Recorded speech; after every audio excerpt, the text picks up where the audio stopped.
Hi everyone, this is Akshay Nagpal and I welcome you all on behalf of Commerce Edu Club.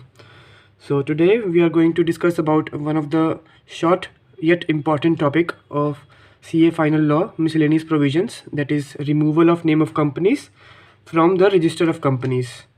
Okay, so there are 5 sections in this chapter and we'll first have an overview of this chapter and then we'll head to the notes and mark all the important headlines and everything we'll read in between and do some examples as well as given in your study material. So let's begin. There are basically 5 sections in this chapter. First of all, this is chapter number 18. Chapter number 18 of the Companies Act 2013. All right, and there are 5 sections. Section number 248 to section number 252 of the Companies Act 2013. ये chapter हमारा किस में cover होता है? Miscellaneous provisions में.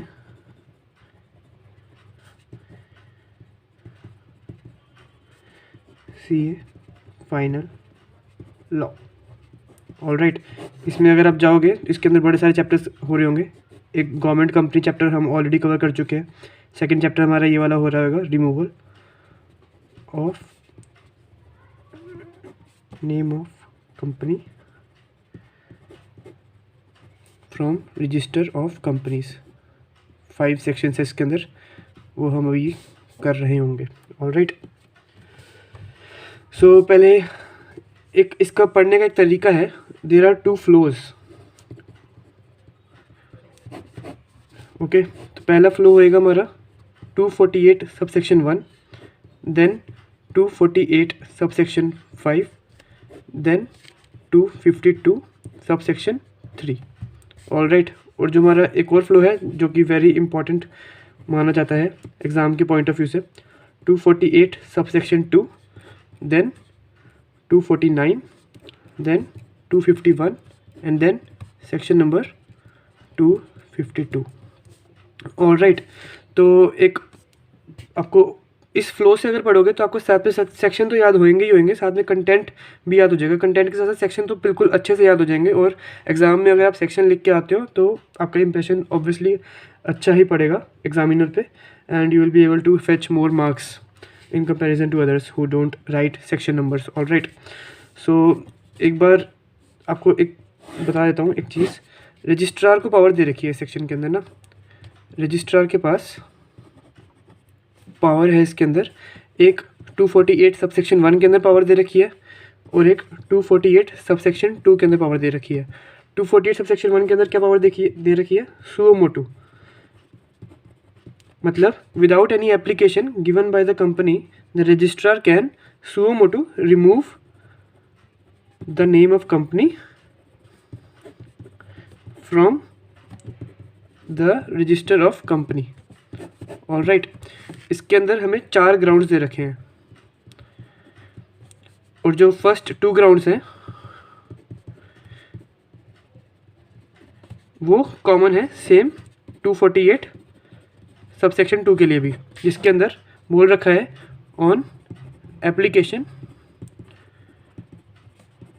Bye company to registrar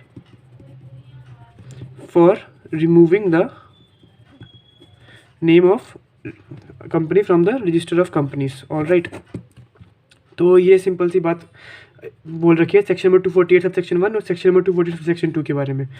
248 subsection 2 से हम start करेंगे. पहले हम ये वाला फ्लो कर लेंगे. ऑल राइट, पहले हम 248 सबसेक्शन 2 करेंगे, फिर 249 करेंगे, फिर 251 करेंगे एंड देन 252 करेंगे. ऑल राइट, इसको कंप्लीट करने के बाद हम यहाँ पे हेड करेंगे फिर 248 1, 5 एंड 252 सबसेक्शन 3. ऑल राइट, तो पहले हम ग्राउंड्स पे आ जाते हैं. अभी हमने सेक्शन नंबर 248 सबसेक्शन 2 पढ़ा. इसमें बोला on application by company to the registrar. All right, इसके अंदर 2 ग्राउंड्स मैंशनड है। फर्स्ट ग्राउंड हमारा इसमें होता है that non commencement of business within 1 year of incorporation। अगर 1 साल के अंदर अंदर कंपनी ने बिजनेस कमेंस ही नहीं करा, then this is the first ground. And second ground हमारा बनता है for two immediately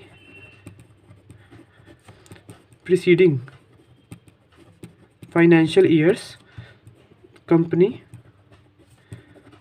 did not carry out any business। Okay, 2 साल कोई भी वो कंपनी ने बिजनेस कैरी आउट नहीं करा, plus they did not apply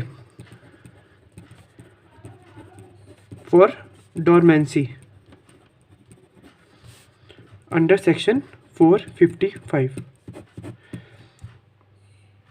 all right, तो सिंपल सी ये वाली बात बोल रखी है, if the company is falling under these 2 grounds, either of these 2 grounds, then the company can apply to registrar for removing its name from the register of companies। all right, but इसको करने से पहले हमें 3 conditions follow करनी पड़ेंगी। Company को 3 conditions को fulfil करना पड़ेगा। पहली कंडीशन इसमें आती है स्पेशल रेजोल्यूशन पास करना पड़ेगा। दूसरी कंडीशन आती है अगर कंपनी स्पेशल एक्ट के थ्रू इनकॉर्पोरेट हुई है, then the company shall have to take approval from regulatory authority as well. For example, अगर एक इंश्योरेंस कंपनी है, इंश्योरेंस कंपनी का रेगुलेटरी अथॉरिटी कौन सी हुई? IRDA। तो IRDA का अप्रूवल भी लेना पड़ेगा साथ ही साथ। और तीसरी कंडीशन आती है extinguishment of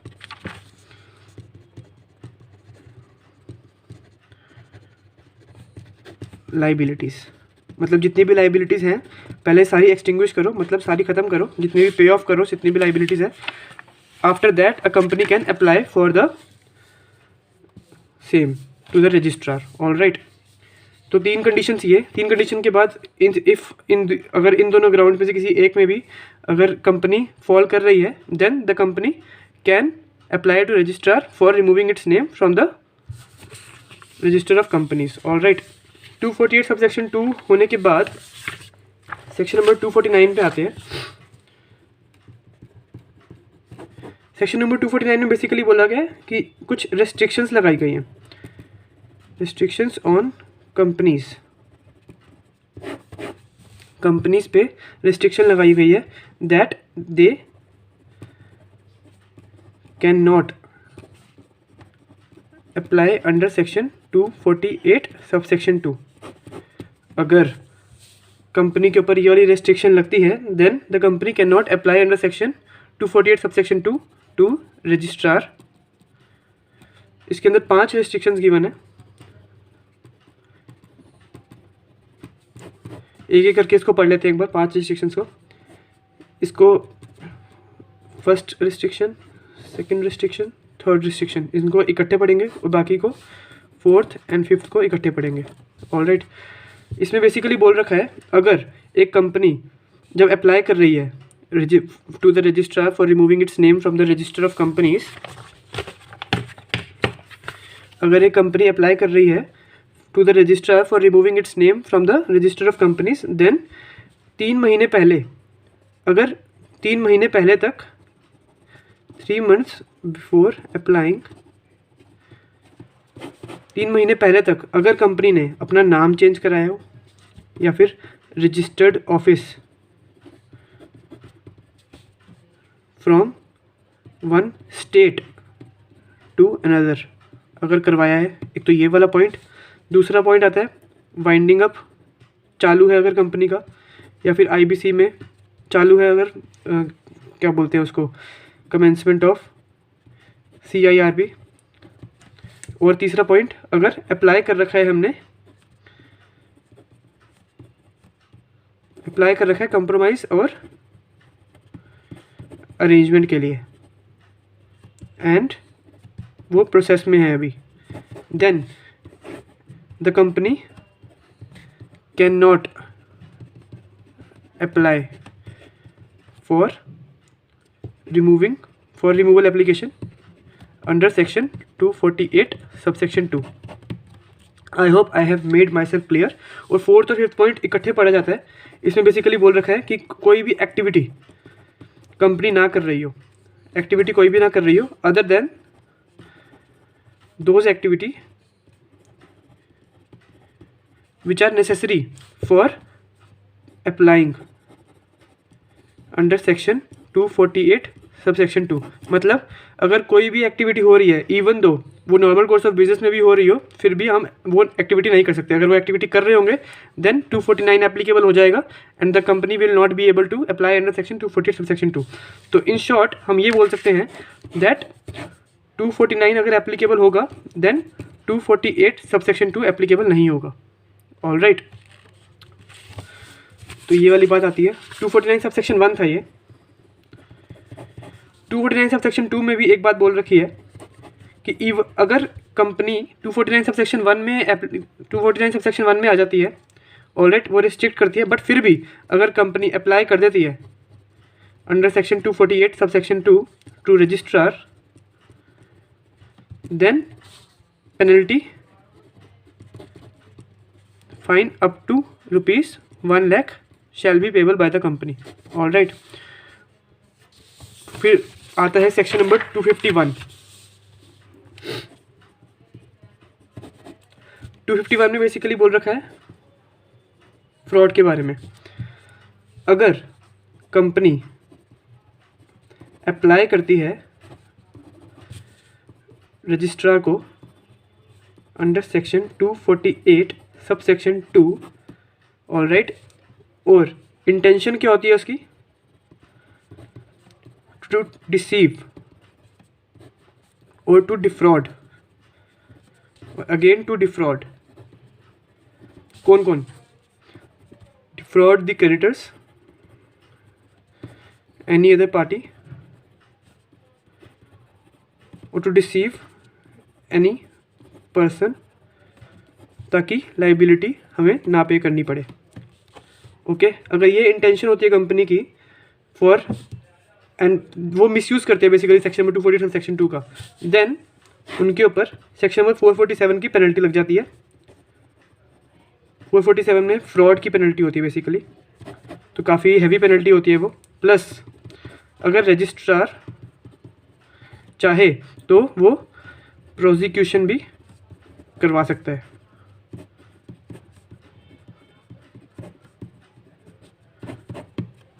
okay, section number 251 इतना सही था। फिर आते हैं सेक्शन नंबर 252 में।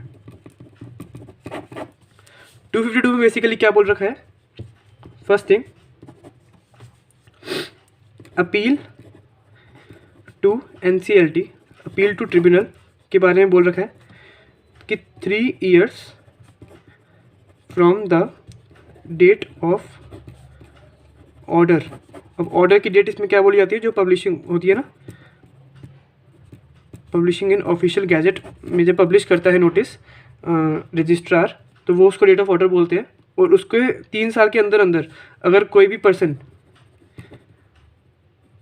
एग्रीव्ड होता है then they can apply to NCLT and NCLT can restore the name of the company if and only if registrar को लगता है, if and only if tribunal को लगता है दैट वैलिड ग्राउंड्स नहीं थे रिमूव करने का। ऑलराइट, और इसके अंदर एक और बात बोल रखी है, registrar can also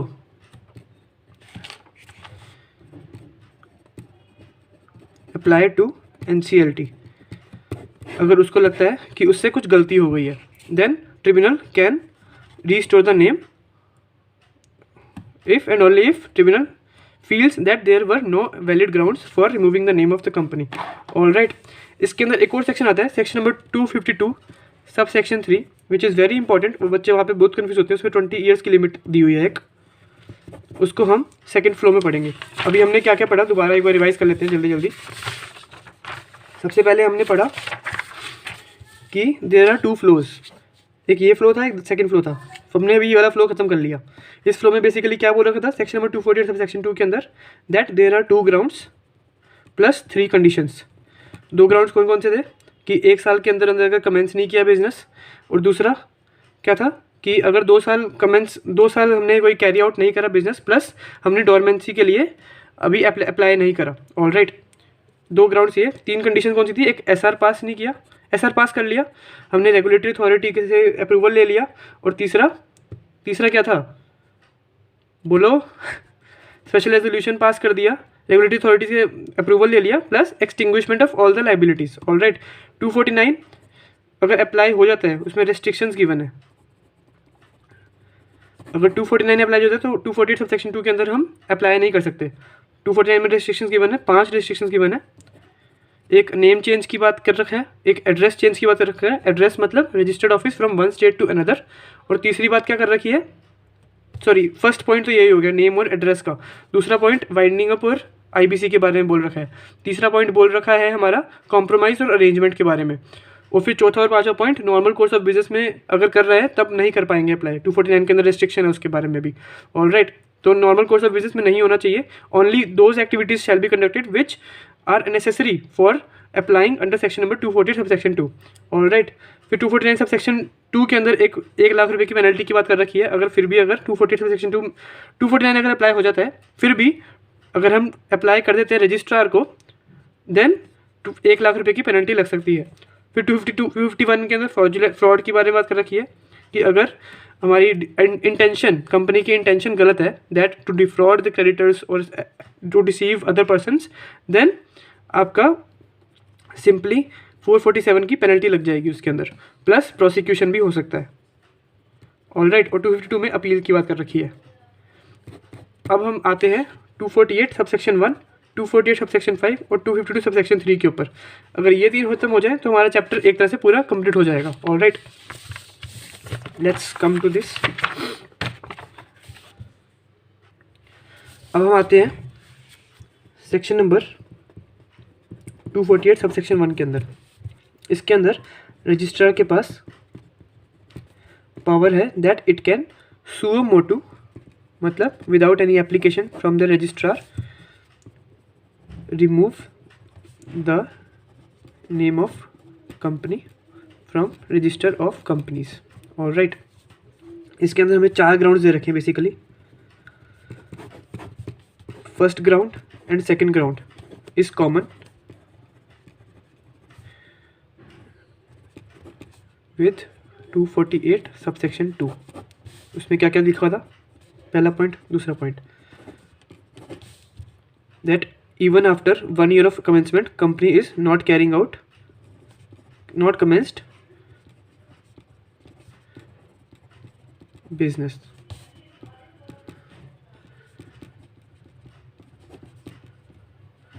All right, or if a company is not carrying out any operation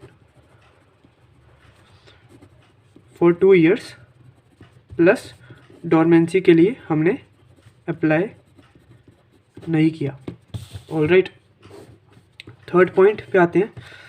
section number 10A को पढ़ना पड़ेगा उसके लिए पहले, और फोर्थ पॉइंट के लिए सेक्शन नंबर 12 सब सेक्शन 9 को पढ़ना पड़ेगा। 10A में लिखा हुआ है बेसिकली दैट कुछ सब्सक्राइबर्स होते हैं जो जब हम इनकॉर्पोरेट करते हैं, सब्सक्राइबर्स होते हैं जो सब्सक्राइबर्स बेसिकली जो मेंबर्स बनते हैं बाद में। ऑल राइट, सब्सक्राइबर्स को जो अमाउंट पे करनी पड़ती है, अमाउंट ऑफ सब्सक्रिप्शन पे करनी पड़ती है, and that amount of subscription need to be paid plus declaration to be given within 180 days of incorporation.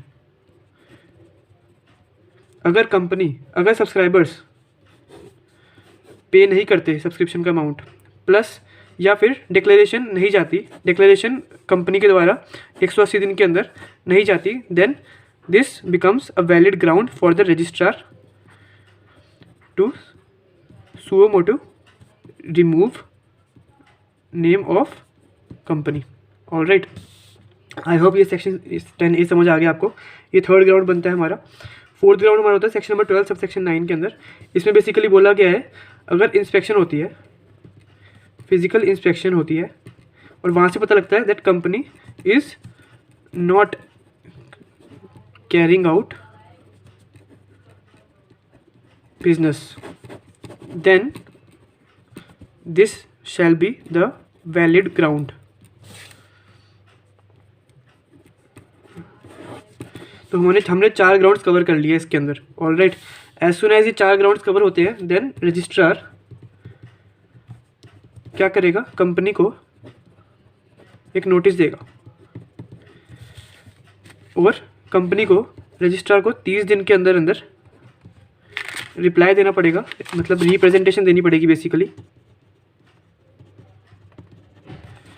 Alright, और इसके अंदर एक फॉर्म आता है STK1। ऑलराइट, तो रजिस्ट्रार नोटिस देगा कंपनी को और कंपनी रिप्रेजेंटेशन देगा STK1 के अंदर, फॉर्म के अंदर 30 दिन के अंदर अंदर। एंड अगर कंपनी का जो रिप्रेजेंटेशन होता है वो या तो नहीं देता, कंपनी रिप्रेजेंटेशन नहीं देता, या फिर कंपनी रिप्रेजेंटेशन देता बट रजिस्ट्रार का डिसीजन होता है that it shall remove the name of company from the register of companies. Alright, तब section number 248 sub section 5 trigger होएगा हमारा। उसमें बेसिकली बोल रखा है that notice shall be published in official gazette plus उस डेट से हमारी कंपनी डिसॉल्व मानी जाएगी। अब इसके अंदर एक कैच है दैट कंपनी डिसॉल्व तो हो गई। अब डिसॉल्व का मतलब ये नहीं होता हमारा दैट कि कंपनी की सारी लाइबिलिटीज़ ख़त्म हो गई। डिसॉल्व में इसमें बेसिकली कुछ चीज़ें बता रखी हैं दैट कंपनी के जितने भी एसेट्स हैं वो अभी भी रहेंगे लाइबिलिटीज़ को पे ऑफ करने के लिए। अगर कंपनी के पास कुछ एसेट्स पड़े हैं then the assets shall be made available for paying off the liabilities. और एक अंडरटेकिंग ले सकते हैं इसमें हम, अंडरटेकिंग फ्रॉम MD, डायरेक्टर और other incharge persons that they shall have to pay off the liabilities in case in future the liabilities arises. All right, तो ये चीज़ होती है। 248 सब सेक्शन 5 के बाद हम पढ़ेंगे section number 252 sub section 3। 252 sub section 3 में बेसिकली बोल रखा है दैट एक कंपनी, ये मैं नेक्स्ट पेज पे आता हूँ इसके लिए। 252 सब सेक्शन 3 में बोल रखा है, वो भी अपील टू ट्रिब्यूनल का ही सेक्शन है एक तरह से, बट ये स्पेसिफिक है काफ़ी। इसमें बोल रखा है that the company members, creditors and fourth workman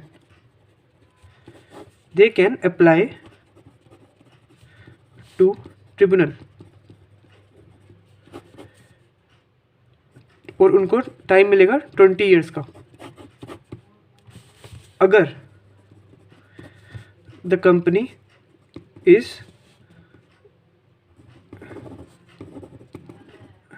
dissolved due to section number 248 sub section 5।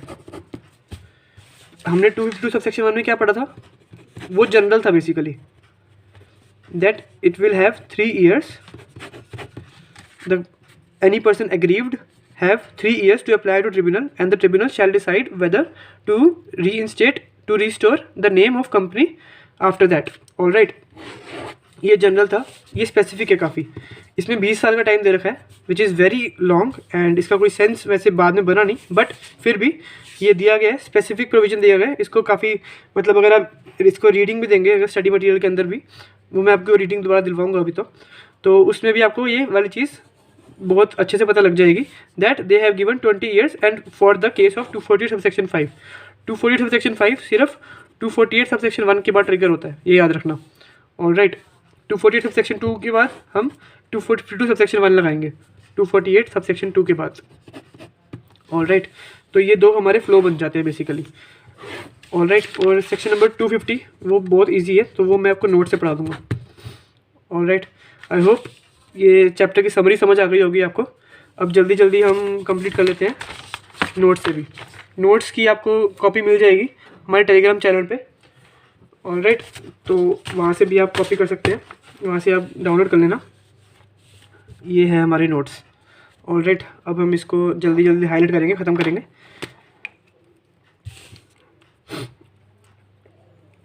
First 5 pages के नोट्स बनाए हमने, इसमें 12 पेजेस का स्टडी मटेरियल था और 5 पेजेस में हमने ख़त्म कर लिया इस चैप्टर को। तो आपको बहुत जल्दी इसको 1 डे रिवीजन में भी काफ़ी काम आएगा। तो शुरू करते हैं। फ्लो ऑफ सेक्शन इसमें लिख रखा है मैंने, section number 248 sub section 1, then 248 sub section 5, then इसको काट देना 252 सब सेक्शन 3। ऑलराइट, इसको मत पढ़ना। ऑलराइट, और यहाँ पे सेकंड फ्लो बनता है हमारा 248 sub section 2, 249, 251 and 252 sub section 1। 248 किसकी बात कर रहा था हमारा, यहाँ पे 2 ग्राउंड्स प्लस 3 कंडीशंस। 2 ग्राउंड्स कौन कौन से थे, जो 2 कॉमन ग्राउंड्स थे। 1 साल वाला कि इनकॉर्पोरेशन के बाद 1 साल तक हमने कोई बिजनेस कमेंस नहीं किया, और इसमें क्या था, 2 साल तक हमने बिजनेस कैरी आउट नहीं किया, प्लस डोरमेंसी के लिए अप्लाई नहीं किया। ऑलराइट, और 3 कंडीशन क्या कहती, एक स्पेशल रेजोल्यूशन रेगुलेटरी अथॉरिटी वाले बात, और तीसरी एक्सटिंग्विशमेंट ऑफ लाइबिलिटीज़। ऑलराइट, फिर 249 के अंदर हमने क्या पढ़ा था, कुछ रेस्ट्रिक्शंस पढ़ी थी हमने। उसके अंदर 5 रेस्ट्रिक्शंस थी। उसके अंदर बोला गया था, क्या बोला गया था, पहला नेम के बारे में बोला गया था, फिर एड्रेस के बारे में बोला गया था from one state to another, फिर दूसरी बात बोली गई थी फाइंडिंग अप के बारे में और आईबीसी के बारे में, तीसरी बात बोल रखी थी कॉम्प्रोमाइज अरेंजमेंट के बारे में, चौथी और पांचवी बात बोल रखी थी एक्टिविटीज़ के बारे में। ऑलराइट, 251 के अंदर फ्रॉड के बारे में बोल रखा था, और 252 के अंदर appeal to tribunal. Alright, 248 sub section 1 के अंदर बेसिकली बोल रखे थे 4 grounds, in addition to those 2 more grounds. एक section number 10A sub section 1 में, जिसके अंदर बोल रखा था सब्सक्राइबर्स के बारे में, और एक सेक्शन नंबर 12 सब सेक्शन 9 के अंदर, जिसके अंदर बोल रखा था physical verification, and due to that physical verification they were it was found that the business is not being carried out. Alright, फिर 248 सब सेक्शन 5 के अंदर बोल रखा था कि नोटिस पब्लिश होएगा ऑफिशियल गैजेट में, एंड देन 252 सब सेक्शन 3 के अंदर 20 साल की टाइम लिमिट दे रखी थी।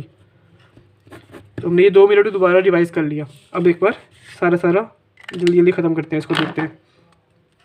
Alright, 4 grounds, company fail to commence its business within 1 year of incorporation. 248 sub section 1 की बात कर रहे हैं अभी हम। फिर company is not carrying out any business for a period of 2 immediately preceding financial year and not made any application under section number 455 under dormancy. Alright, ये same point बोल रखे हैं इसके अंदर भी, 248 सेक्शन 2 के अंदर भी।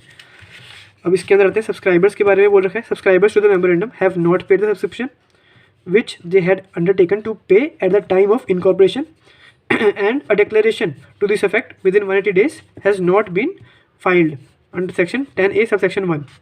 ये यहाँ पे नहीं आएगा। तीसरा ग्राउंड, इसमें से 2 ग्राउंड्स हैं। और चौथा पॉइंट इसमें था सेक्शन नंबर 12 सब सेक्शन 9 के अंदर कोई फिजिकल वेरिफिकेशन कैरी आउट हुई and it was found that the company is not carrying on any business और ऑपरेशन। ऑलराइट, हमने 4 ग्राउंड्स कवर कर लिए इसके। फिर इसका प्रोसीजर के बारे में बोल रखा है कि 30 दिन के अंदर अंदर हमने अप्लाई करा, और फिर उसके बाद इसके अंदर सेक्शन नंबर 248 सेक्शन 2 के अंदर हमने 3 कंडीशन पढ़ी थी, ये वाली, एक स्पेशल रेजोल्यूशन वाली, रेगुलेटरी अथॉरिटी का अप्रूवल और एक्सटिंग्विशमेंट ऑफ लाइबिलिटी। हमने यहाँ पे लिख रखा है special resolution, company has extinguished all it's liabilities, और तीसरा अप्रूवल ऑफ रेगुलेटरी बॉडी। और एक चीज़ हमने ये वाली याद रखना कि सेक्शन 8 कंपनीज़ के ऊपर सेक्शन नंबर 248 सेक्शन 2 एप्लीकेबल नहीं होता। ऑलराइट, एग्जाम्पशन दी हुई है इसके अंदर। नेक्स्ट पॉइंट पे आते हैं। 248 सब सेक्शन 5 के अंदर बेसिकली बोल रखा है at the expiry of the time mentioned in the notice. Notice कहाँ पे देते हैं, 248 सब सेक्शन 1 के अंदर। तभी मैंने कहा था कि 248 सब सेक्शन 1 के बाद 248 सब सेक्शन 5 पढ़ते हैं।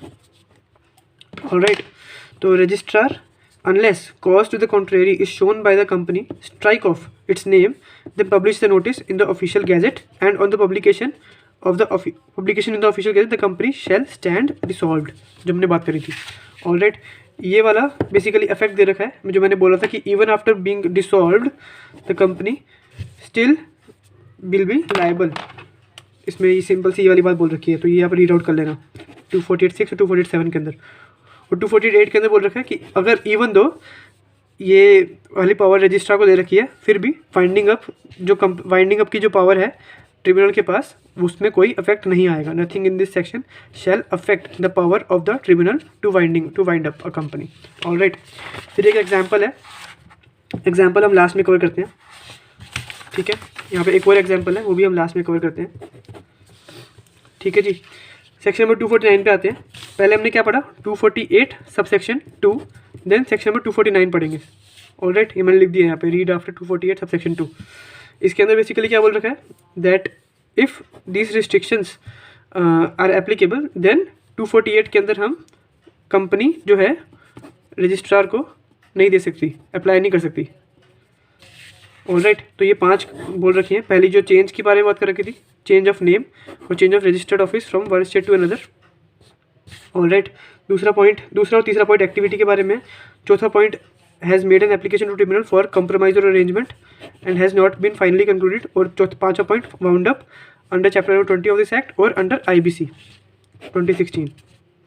ठीक है, दूसरा और तीसरा पॉइंट बेसिकली ये बोल रखा है कि नॉर्मल कोर्स ऑफ बिजनेस में नहीं होना चाहिए, otherwise carrying on a business, normal course of business. और तीसरा point basically any other activity except the activity which are necessary for purpose of making an application, वही वाला पॉइंट बोल रखा है मैंने। ठीक है, तो ये वाला भी हमारा कवर हो जाता है। और इसके अंदर बेसिकली ये तो समरी दे रखी है, बेसिक कुछ नहीं है इसमें, जो ऊपर वाले 5 पॉइंट्स है उसकी समरी है। That's it, wound up, compromise arrangement, change it's name, registered office, और यहाँ पे डिस्पोजल फॉर वैल्यू और एनी अदर एक्टिविटी, ये दोनों इकट्ठे पढ़ना। 2 और 3 है ये। ऑलराइट, और इसमें ये वाला बोला था मैंने 249 सबसेक्शन 2 के अंदर 1 लाख रुपए की पेनल्टी लग सकती है अगर हमने 249 सबसेक्शन 1 का और 248 सबसेक्शन 2 का वायोलेशन किया तो। ऑलराइट, तीसरा पॉइंट ये मिसलेनियस से कुछ नहीं है इसके अंदर। फिर ये एग्जाम्पल है, ये भी लास्ट में कवर करते हैं। ठीक है, फिर सेक्शन नंबर 251 आता है फ्रॉडुलेंट एप्लीकेशन के बारे में फॉर रिमूवल ऑफ नोटिस। अगर हमारा इंटेंशन जो है वो ऑब्जेक्ट है कि इवेडिंग द लाइबिलिटीज़ या intention to deceive the creditors या फिर to default any other person, अगर इस ऑब्जेक्टिव से करते हैं then punishable for fraud under section number 447 plus registrar में ऑल्सो रिकमेंड प्रोसिक्यूशन। ये वाला पॉइंट हमने कवर कर लिया था। और ये एक्स्ट्रा पॉइंट है that the person in charge shall be jointly and severally liable to any person और persons who had incurred loss और damage as a result of the company being notified as dissolved. I hope ये वाला section भी समझ आ गया आपको। Section number 252 के अंदर आते हैं आप। इससे बेसिकली बोल रखा है दैट 3 साल है हमारे पास, कंपनी के पास 3 साल है, कंपनी के पास एनी पर्सन एग्रीव्ड के पास 3 साल है to apply to tribunal, appeal to tribunal within 3 years from the date of order of registrar, and if the tribunal is of the opinion that the removal of the company from the register of companies is not justified in view of the absence of any of the grounds जो मैंने बोल रखा था already, then it may order restoration। ठीक है, reasonable opportunity of being heard देंगे, ये तो हमारा सिविल राइट होता है वैसे भी, रजिस्ट्रार को, कंपनी को और all the other person concern को। ऑलराइट, फिर if the registrar is satisfied that the name of the company has been struck off from the register of companies either inadvertently or on the basis of incorrect information furnished by the company or its directors which requires restoration। मतलब registrar को भी अगर अपनी गलती का realisation होता है that it has inadvertently removed the name of company from the register of companies, then वो भी 3 साल के अंदर अपील कर सकता है ट्रिब्यूनल को। ठीक है, 252 सबसेक्शन 2 के बारे में बात करते हैं। Order of the tribunal to be file with registrar, अगर कोई भी कॉपी जो ऑर्डर पास करता है ट्रिब्यूनल का, देन 30 दिन के अंदर कंपनी जो है वो रजिस्ट्रार को उस ऑर्डर की कॉपी भेजेगी। ऑलराइट, फिर आता है सेक्शन नंबर 252 सबसेक्शन 3 जो कि बहुत इंपॉर्टेंट है, 20 साल वाली बात इसमें कर रखी है, इसको हम पढ़ेंगे सेक्शन नंबर 248 सबसेक्शन 5 के बाद। याद रखना ये हमारा फर्स्ट फ्लो आ गया। पहले 248 सबसेक्शन 1 पढ़ा, फिर 248 सबसेक्शन 5 पढ़ा, एंड देन 252 सबसेक्शन 3 पढ़ा। जो मैंने इसमें 20 साल वाली बात बोल रखी थी. Order of the tribunal as it may deem fit. If a company member, creditor or workman feels aggrieved by the company having its name struck off from the register of companies, the tribunal, on an application made by company member, creditor or workman before the expiry of 20 years, 20 साल, from the publication in the official gazette under subsection of 5 of 248 subsection 5 के बाद 248 subsection 5 के अंदर क्या लिखा था, that if a company, दोबारा ऊपर दिखाई दे आपको बेटर रहेगा,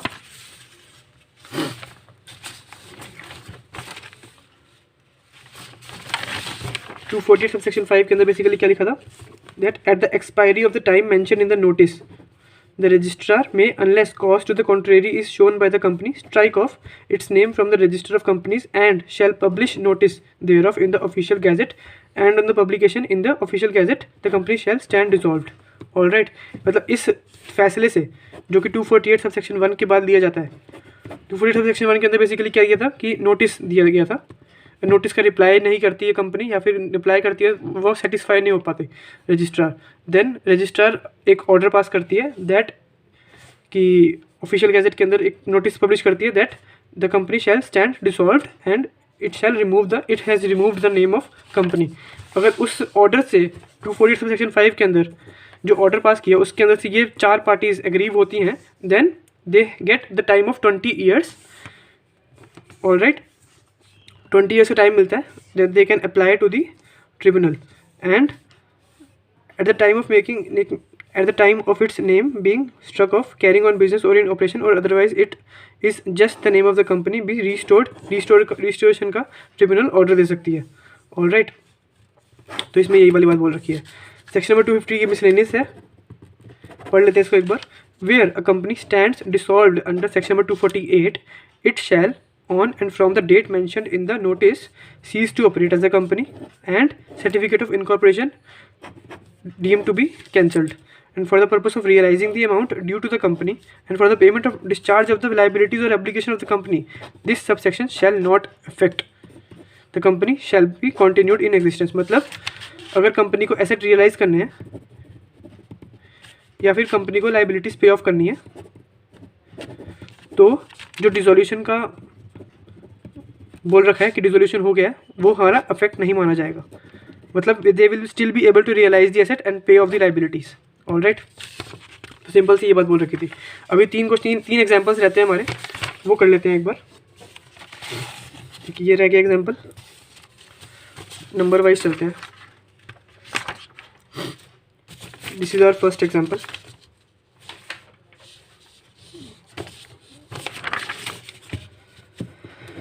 First example is ABC Life Insurance Company Limited was incorporated following all the legal procedures, but the company cannot commence its operation for a period of 1 year. Since its incorporation, the members decided to get its name removed from the registrar of companies. Consent of 80% members is in terms of paid up share capital was taken for the removal of name. Thus an application was filed for this purpose. Determine the validity of the application. Application कहाँ देते हैं हम? Section number 248 subsection 2 के अंदर. उसके अंदर 3 condition mention थी. First was special resolution जो कि पास हो चुका है यहाँ पे, 80% के बारे में बोल रखा है. सेकेंड हमारा होता है रेगुलेटरी अथॉरिटी का अप्रूवल, इफ़ स्पेशल एक्ट के थ्रू आया था. इसके अंदर लाइफ इंश्योरेंस कंपनी है तो इंश्योरेंस कंपनी है ये, तो IRDA का अप्रूवल चाहिए होगा. इसके अंदर कहीं भी मेंशन नहीं किया हुआ कि IRDA का अप्रूवल मिला है, तो मतलब हमारा सेकंड नहीं माना जाएगा. सेकंड हमारी जो कंडीशन होती है वो फुलफिल नहीं हुई, देन इसको हम नहीं मानेंगे कि ये वैलिड है या नहीं है. इसका आंसर हो गया invalid. As the approval of IRDA must be obtained first as per section number 248 section 2 when a company is regulated as per special act. The approval of the regulatory authority is needed and should be enclosed with the application for removal of name. First example हमारा हो गया, ठीक है. Second example पे आते हैं. A company is a private limited company incorporated in the year 2013. The company deals in manufacturing of glasses. ये तो कुछ भी नहीं है, मतलब पहली 2 लाइन ऐसी हैं. Since May 2018 a company is not carrying on any business on operations. मतलब मई 2018 के अंदर ऑपरेशंस नहीं कर रही, वहाँ तब से ऑपरेशन नहीं कर रही. Since May 2018. All right. In April 2020 2020 के अंदर the company shifted its registered office, यहाँ पे अपना रजिस्टर्ड ऑफिस चेंज किया from Jaipur to Ahmedabad, one state to another. इससे हमें क्या याद आया? सेक्शन नंबर 249 याद आया हमें। 249 के अंदर क्या लिखा था कि 3 महीने पहले तक पहला रेस्ट्रिक्शन यही था कि मतलब नेम चेंज नहीं होना चाहिए, और दूसरा registered office from one state to another change नहीं होना चाहिए। अगर चेंज होता है देन 248 सबसेक्शन 2 नहीं लगेगा। याद रखना ये वाला बात, ठीक है। इसमें बेसिकली बोल रखा है on 2 May 2020 company decided to file an application. नहीं कर सकती क्योंकि 248 सबसेक्शन 2 में अप्लाई करने के लिए 249 का फुलफिलमेंट चाहिए। 249 के अंदर रेस्ट्रिक्शंस गिवन है। रेस्ट्रिक्शन के अंदर ये गिवन है कि 248 सेक्शन 3 महीने के अंदर नेम और रजिस्टर ऑफिस चेंज नहीं होना चाहिए। यहाँ पे अप्रैल 2020 के अंदर रजिस्टर ऑफिस चेंज हुआ और मई के अंदर अप्लाई करना चाहते हैं, तो मई के 3 महीने का क्या हुआ? पहले अप्रैल, यहाँ पे क्या हुआ? मार्च, फिर फरवरी, मतलब 1 फरवरी से लेकर 30 अप्रैल तक कुछ चेंज नहीं होना चाहिए था, लेकिन यहाँ पे चेंज हुआ है, देन इनवैलिड माना जाएगा और 1 लाख की पेनल्टी भी लग सकती है इसके अंदर। The company decided to, according to section number 249, the said act of the company will not be valid because application can be filed only after 3 months from the date the company shifted its registered office। ये वाला example भी हमारा complete हो गया, ठीक है। अब आते हैं हम लास्ट एग्जाम्पल पे। The ROC was reviewing the financial statements of White Steam Private Limited, which was incorporated 8 months ago. The ROC found that the subscribers to the memorandum of association of the company had not paid the subscription money, nor had they filed a declaration to this effect. ROC strike off the name of the company from the register of companies, comment upon legal compliance। Basically इसमें ये बोल रखा है कि जो subscribers होते हैं, एक second,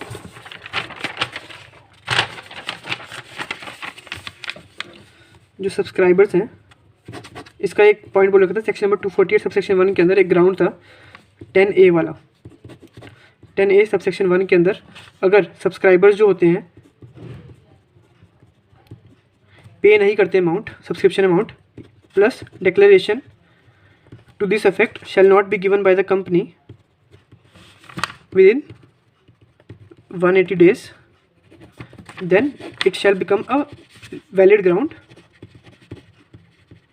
for the registrar to remove the name of company from the register of companies। तो यहाँ पे वही वाला आंसर दे रखा है। क्वेश्चन क्या था? रजिस्ट्रार ऑफ कंपनीज रिव्यू कर रहा था financial statement white steam private limited का, जो कि 8 महीने पहले इनकॉर्पोरेट हुई है। ऑलराइट, 8 महीने मतलब 180 दिन से ज़्यादा ही हो गया, ठीक है। और ROC found out that the subscribers has not paid the subscription amount nor had they filed a declaration to this effect. तो ROC ने स्ट्राइक ऑफ कर दिया which is very much valid, तो इसका आंसर वैलिड माना जाएगा। Alright, तो हमने तीनों एग्जांपल्स भी कवर कर लिए, हमने पूरा चैप्टर रिवाइज कर लिया लिमिटेड टाइम के अंदर। 43 मिनट्स हुए अभी हमारे सिर्फ। तो आई होप आपको अच्छे से समझ आया होगा और आपको सेक्शन के साथ साथ चैप्टर पूरा याद हो गया होगा ये वाला। एक बार अगर नहीं हुआ तो अब इसको 1.5x या फिर 2x में करके देखेंगे तो और जल्दी याद हो जाएगा। बाकी आपको जो नोट्स वगैरह चाहिए होंगे, इसके नोट्स वगैरह आपको मिल जाएंगे हमारे टेलीग्राम चैनल पे। टेलीग्राम का लिंक हमारे डिस्क्रिप्शन में होगा, उस पर आप जाइए, नोट्स डाउनलोड करिए और आराम से पढ़िए, हो जाएगा आपका। All the best, thank you so much.